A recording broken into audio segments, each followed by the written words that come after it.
Talking about that because an opera written by Sir Paul McCartney is making its world debut right here in the tri-state. I'm so excited we get to talk about this in a little more depth. Here to talk about Cincinnati Opera's production is Evans Mirages, Artistic Director of the Cincinnati Opera, and Caroline Clegg, Stage Director of Paul McCartney's Liverpool Oratorio. Thank you both so much. Yes. I know you couldn't possibly be busier right now, so taking some time this morning, it just means so much. So thank you very much for being here. For having us. Welcome. So the show opens tomorrow, correct? Yes. How has the rehearsal process been going? How are you guys feeling about everything coming together? Well, it's been extremely exciting. For me, my first time in America as well, and the whole cast and team, we worked collaboratively with designer Leslie Travis and Joseph the conductor and all the singers, and it's just been a beautiful experience. Very exciting.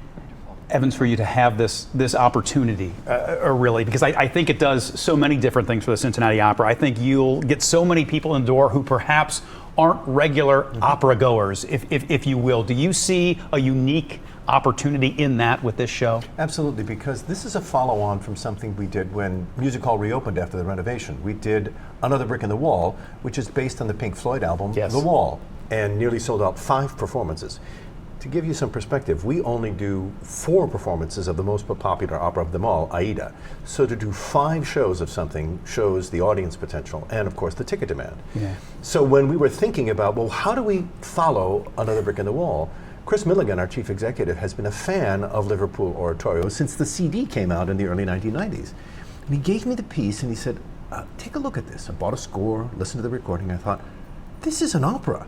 It's not a stand and sing piece like Messiah. I mean, yes, you can stand and sing it because that's how it was written, but it cries out for staging. It's got characters, it's got room for choreography, it's got a great orchestral score and incredible choral music. And it's a beautiful and heartfelt story. See, I did not realize until you just explained that it was not written as an opera. Caroline, can you remind us what an oratorio is?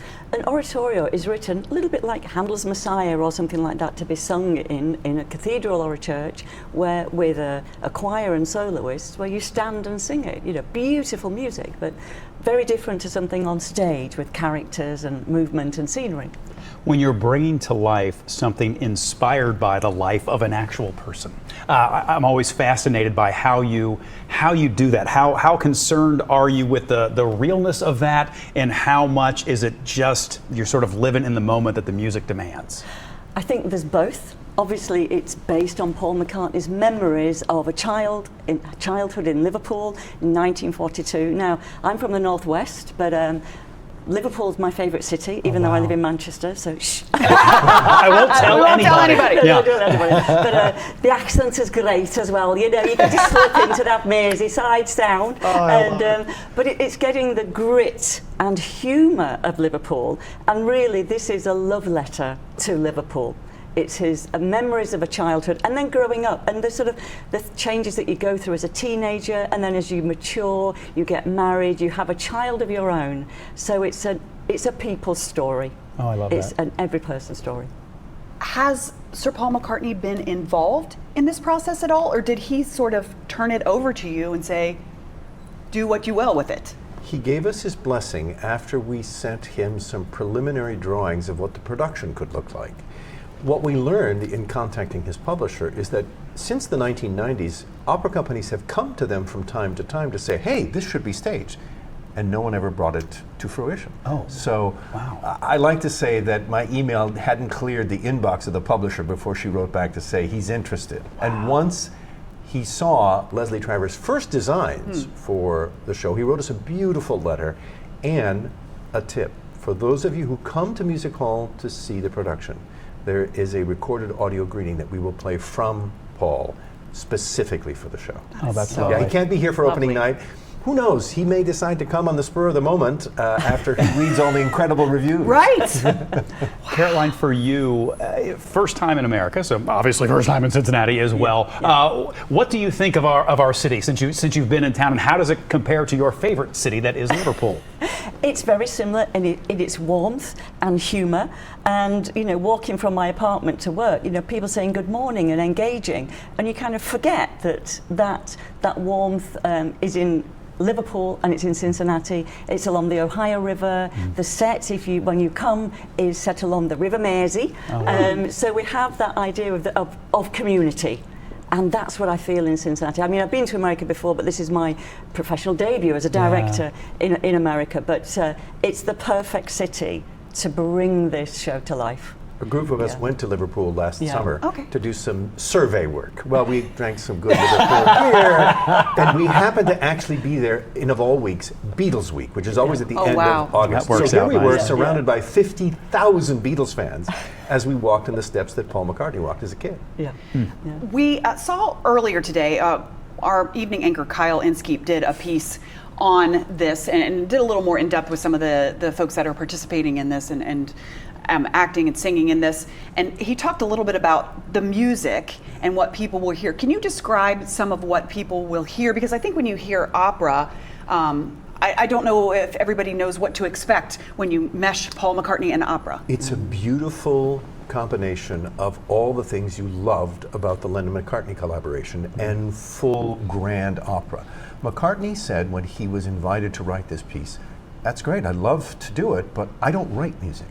So they paired him with an incredible collaborator, a man by the name of Carl Davis, American-born but lived most of his life in the UK and in Europe. Fantastic conductor, composer himself, orchestrator, and so he was Paul's sort of amanuensis. There's a wonderful documentary where they're sitting working on the piece together. But if you know the beautiful lyrical Lennon-McCartney pieces like Yesterday or Michelle, and also the really cheeky things like When I'm 64 or Sgt. Pepper, both of those styles of music are in this piece.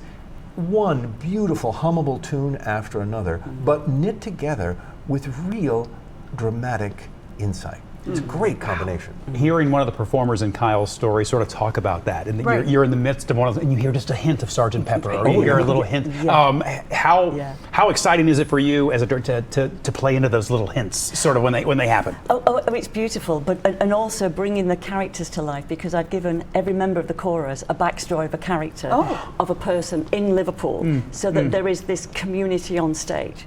And so in the presentation we have supers, actors as well, who are playing like Granny Mac, Paul McCartney's favourite grandmother, Florence Clegg. No relation, I haven't found yet if I'm related. But they're represented on stage to have this family feel, and that's one of the great messages of this piece. It's about regeneration and hope, but cherishing family through the generations and memories of the Second World War.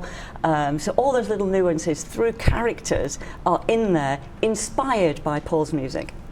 What do you hope that people who come to see this, some of whom may be coming for the first time to see an opera, maybe their very, very first time, what do you hope they take away from this experience?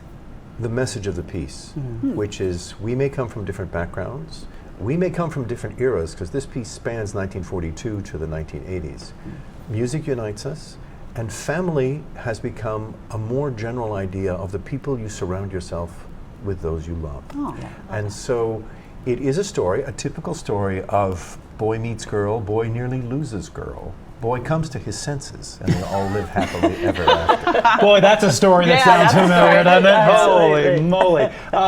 What did you think about the campaign of Bring Paul to Music Hall? We put together, I don't want to say we put together the best video, but we put together a pretty darn good one. Well, it became a mission of mine during the run-up, and I had all 3,500 to 4,000 people in Washington Park on the day of our park concert. I did a video of all of them saying, "We love you, Paul." So we pushed out the boat in every way possible, and he may still come. We just don't know. We don't know. Gosh, how wonderful wouldn't would that be? just blow our minds? Well, If all of a one thing sudden, I'll insist that if he does come, he takes a bow at the end, because he is the composer. Right. And the last bow of the show is always, if we have a living composer, the composer's on stage. So you have to come and see if he shows up, so you can be part of the pandemonium at the end of the show. my goodness. A wonderful That pandemonium. would just be amazing. And if people want to come, I know there are some tickets at least still available right now. Can you give us kind of details on tickets and things? Opening night is pretty much sold out. That's tomorrow night. But there are 4 more performances, one on Saturday, one on Sunday afternoon of this week, and then 2 next weekend. Tickets are available for those, but I'd urge you to act fast, because word is out, and I think we're going to be, sold to the rafters for these. So, as they say about voting in Chicago, early and often, get your tickets. Do it now. Sounds like a good plan. Thank you, really. Thank you so I know much, schedules are yes. tight. We're so grateful for your time this morning. Yeah. Thank you both. And I'm just grateful that this all worked out, and that Yeah. you guys put in for this, and that it all just is coming to fruition. So exciting. It is. Thank It you so is. much. Thank you. Hey there, thanks so much for visiting the Local 12 YouTube channel. Click the links, hit subscribe to get notified anytime we post content to this channel.